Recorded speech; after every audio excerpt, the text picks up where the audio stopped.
सर्वचिंतन news.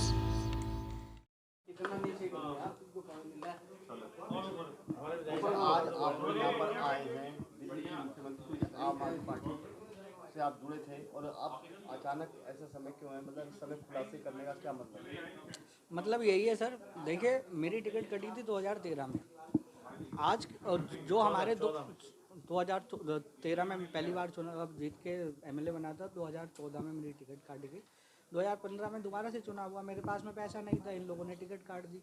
इन लोगों ने आरोप लगाया कि बीजेपी में चले गए, फलाने चले गए, और मेरे को आज 2023 से 11 साल बीत गए सर। मैं नौकरियों के लिए भटकता रहा, बाकी मैंने किसी पॉलिटिक्स या पॉलिटिशियन की तरफ देखा ही नहीं। मेरे को भी अपना घर चलाना था, गरीब परिवार के लोग थे, पहले ही बलिदान कर चुके थे अपनी सिस्टर का, और उसके केस में भी लड़ना था हम लोगों को। दोनों तरफ से हम लोग इसके सताए हुए लोग। एकदम से न्यूज़ चलती है कि भाई अब हमारे सीएम को, जो आम आदमी पार्टी का आम व्यक्ति था, उसे 55,000 करोड़ के बंगले में रहने की आदत हो गई है। अब ये 55,000 करोड़ के बंगले में रहने के लिए तैयार है।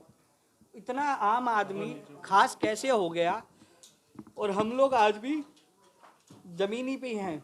और जितने भी इनके विधायक, मुझे नहीं लगता इतनी सैलरी होगी, क्योंकि मैं भी विधायक बना हूँ, इतनी सैलरी किसी की नहीं थी। लेकिन आज 11 साल बाद मैं पलट के देखता हूँ तो इनके हर विधायक के पास में सैलरी के हिसाब से तो कुछ भी नहीं है, लेकिन भ्रष्टाचार के मुताबिक इनके पास में बहुत पैसा आ गया। अगर यही काम इनको करना था, भ्रष्टाचार में ही लिप्त रहना था, इसी तरीके से राजनीति होती है, इसी तरीके से करनी थी, तो भाई हमें लगता है कि हमारी बहन का जो बलिदान था वो व्यर्थ गया। आज हमारा परिवार इस चीज़ को बहुत ज़्यादा से दुखी मनाता है। कैसे केजरीवाल के खिलाफ जांच होनी चाहिए, और जो टिकटों में ये बार बार धांधलेबाजी करता है, जो बेचता है, लोगों से पैसे लेता है, उन लोगों को भी बताना चाहिए कि भाई मैं टिकट खरीद के आया हूँ, और टिकट खरीद के आया हूँ तो मैं इसी तरीके से काम करूँगा। भाई जिस तरीके से करना चाहिए, लोग जब किसी चीज़ में, बिजनेस में पैसा लगाते हैं, पैसा कमाते हैं। ये तो बेवकूफ़ बनाते हैं कि हम लोग आम आदमी पार्टी के लोग हैं। कोई आम आदमी पार्टी का लोग नहीं है। जितने भी ईमानदार लोग थे वो सब छोड़ के जा चुके हैं। आज बेईमानियों का राज है। देखो इनके नेता अब कांग्रेस और बीजेपी से हट के जो भाग के आ जाते हैं एकदम से, और नाम लेते हैं कि भाई मैं आम आदमी पार्टी व्यक्ति हूँ, तो चाहे वो करप्शन करने के लिए किसी भी दल में खड़ा हो, मैं सिर्फ एक ही पार्टी की बात नहीं कर रहा, व्यक्ति विशेष की बात कर रहा हूँ। आज मैं इस तरफ खड़ा हूँ, उस तरफ भी खड़ा हो सकता हूँ। ये एक तरीका होता है। हम लोग हिंदुस्तानी है, कोई विदेश से आए हुए लोग नहीं है। हमारी सीटें बदल जाती हैं, इसलिए कहा जाता है कि जो करप्शन में लिप्त है वो करप्शन में ही रहेगा। पूछिए सर। सर, आप पूर्व विधायक रहे आम आदमी पार्टी से, आज आप बड़ा आरोप लगा रहे हैं आम आदमी पार्टी पर, वजह क्या है? नहीं, ये आरोप तो मैंने पहले भी लगाए थे, शायद आप तक नहीं पहुंचे होंगे वो। ये आरोप तो मैंने 2014 जब मैंने पार्टी को छोड़ा था, वो पार्टी छोड़ने का कारण था मेरी टिकट को इन लोगों ने बेच दिया था। जो आज स्थानीय विधायक है, इस टाइम मौजूदा विधायक हैं, उनको ये टिकट बेचा गया था। और सवाल यही उठ रहा है कि आखिर ऐसे समय में जब चुनाव है, इस समय में इस मुद्दे को आखिर क्यों उठाया जा रहा है? नहीं, हमारी जो वो थी ना इन लोगों से, आम आदमी पार्टी से, हम तो यही चाहते थे कब जेल जाएं ये, कब जेल जाएं, क्योंकि भ्रष्टाचार इन्होंने इतना कर दिया था। वो पहले मेरे साथ ही किया शुरुआत, धर्मेंद्र के साथ भी हुई थी, वो बताएंगे खुद ही। तो मैं तो चाहता था ना कब इनको जेल भेजा जाए। तो आज स्थिति ऐसी आ गई, इसी समय आ गई है, लोकसभा चुनाव में आ चुकी है कि केजरीवाल जी जेल चले गए। तो ये मुद्दा उठाने का तो हमें बनता है ना, उन्हें बद्दुआ देने का बनता है कि वो जेल के लायक थे, जेल चले गए।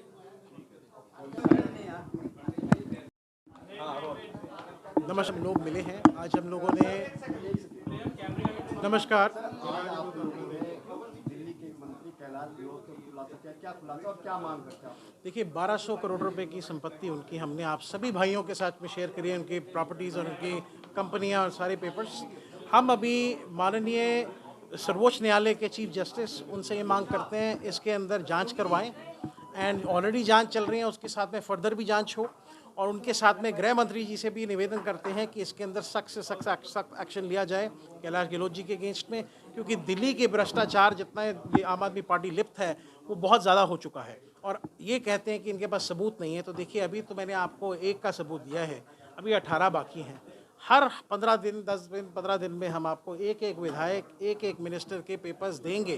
केजरीवाल जी की तरह नहीं जो आपको ऐसे पेपर्स दिखाएं लेकिन हम आपको पेपर्स बकायदा देंगे, आप भी अपने लेवल पे इन्वेस्टिगेट कर सकते हैं। हर खेवत नंबर का रेवेन्यू रिकॉर्ड है, आप निकाल सकते हैं। गुड़गांव के अंदर पूरे गांव इन्होंने खरीद रखे हैं। 2015 के बाद एमएलए मिनिस्टर बनने के बाद में इन्होंने ये सारी प्रॉपर्टीज़ खरीदी है। तो मैं आप सबको ये कहना चाहता हूँ कि भ्रष्टाचार के सभी एविडेंस हैं, एक एक विधायक के अगेंस्ट है जिन्होंने भ्रष्टाचार किया है। टोटल कितने विधायकों के खिलाफ आपके 18 विधायकों के अगेंस्ट, और मैं अभी गवर्नर साहब को चिट्ठी भेजूंगा और जाके उनका समय लूंगा और पूछूंगा उनसे कि सर इसमें जो भी हो सकते हैं इसमें कार्रवाई करें। मैं गृह मंत्री जी को भेजूंगा, चीफ जस्टिस को भी भेजूंगा, हमारे चीफ जस्टिस ऑफ इंडिया, और साथ में जो जांच एजेंसीज हैं उनको निर्देश दें कि इसके ऊपर कार्रवाई हो। एक एक विधायक जिसने भ्रष्टाचार किया है, अगर उन्होंने गलत किया है, अकॉर्डिंग टू पेपर्स उन्होंने सब गलत किया है, तो उनके हिसाब से दिल्ली की जनता को लूटा है। 7,70,000 करोड़ का बजट था 11 साल में, कोई भी इन्होंने विकास नहीं किया 11 साल में। तो अब वो समय आ गया है कि कहते हैं हर एक का समय आता है, अब केजरीवाल जी का समय आ गया है। आप एक राजनीतिक दल हैं। फिलहाल में मैं केजरीवाल जी को कोई जेल नहीं भेज पाया, तो कहीं ना कहीं कुछ हमारा भी कहीं ना कहीं सहयोग हुआ होगा, कुछ हमने भी कहीं ना कहीं पे इंफॉर्मेशन और पेपर वर्क भिजवाया होगा। तो मैं ये कह सकता हम वो ऐसी वैसी पार्टी नहीं है, हम ऐसी पार्टी हैं जो आते ही सीधा केजरीवाल को भिजवा चुके हैं। अब आने वाले समय में 18 और को भिजवाएंगे। सर सवाल ये है कि ऐसे समय में जब चुनाव का समय आ रहा है तो ऐसे समय में ये मुद्दे सर हम चुनाव के समय में लोकसभा तो लड़ ही नहीं रहे, हम तो माननीय प्रधानमंत्री मोदी जी को सपोर्ट कर रहे हैं, क्योंकि वो भ्रष्टाचार के अगेंस्ट लड़ रहे हैं, काला धन के अगेंस्ट लड़ रहे हैं, और हम उनके साथ हैं। ऐसे समय में क्यों जब लोकसभा चुनाव है? देखिए नहीं, देखिए मैं बताता हूँ, अभी एक्शन लिया गया है केजरीवाल जी के अगेंस्ट में, तो जब भी एक्शन लेंगे सर तभी करेंगे ना, और विधानसभा हम जरूर लड़ेंगे, ये पक्का है।